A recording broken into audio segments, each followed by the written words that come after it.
Hello বন্ধুরা, আপনারা তো ম্যাগি আর সসেস খেয়েছেন। আজকে আমি একটা নতুনভাবে ম্যাগি আর সসেসের একটা আইটেম নিয়ে আসলাম। প্রথমে কড়াইতে রিফাইন অয়েল দিলাম, মানে সাদা তেল। তারপরে সসেসগুলো কিছুক্ষণ বাইরে রেখে দিয়েছিলাম ফ্রিজ থেকে বার করে, তারপরে ওগুলোকে একটু ভেজে নিলাম।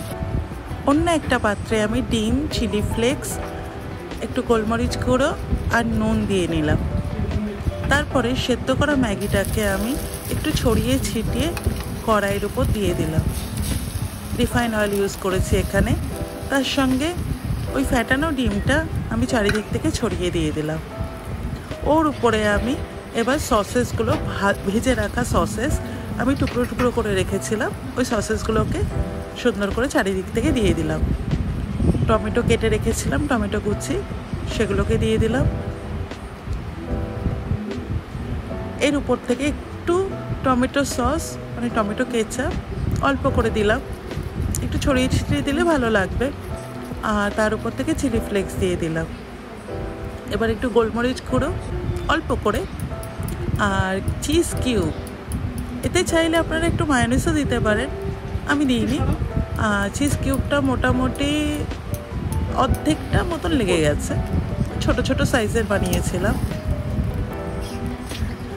তাহলে এটাকে এইভাবে, ঠিক যেমনভাবে আমি দেখিয়েছি সেইভাবে এটাকে ফোল্ড করতে হবে। ট্যাকো রেডি হয়ে গেছে।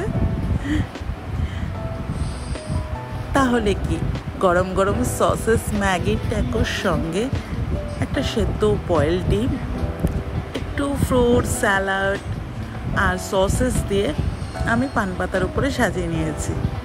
বলুন তো সাজানোটা কেমন হয়েছে? আর সঙ্গে থাকার জন্য সত্যি আপনাদেরকে অনেক অনেক ধন্যবাদ। এইভাবে সাথে থাকবেন, সাথ দেবেন। আর যদি আমার ভিডিওগুলো পছন্দ হয়ে থাকে তাহলে চটপট করে আমাকে সাবস্ক্রাইব করে নিন। আগে আমি আরও ভালো ভালো ভিডিও নিয়ে আসার চেষ্টা করব। নেক্সট ভিডিও নিয়ে আবার তাড়াতাড়ি ফিরে আসছি। এখনকার মতন বাই, গুড নাইট।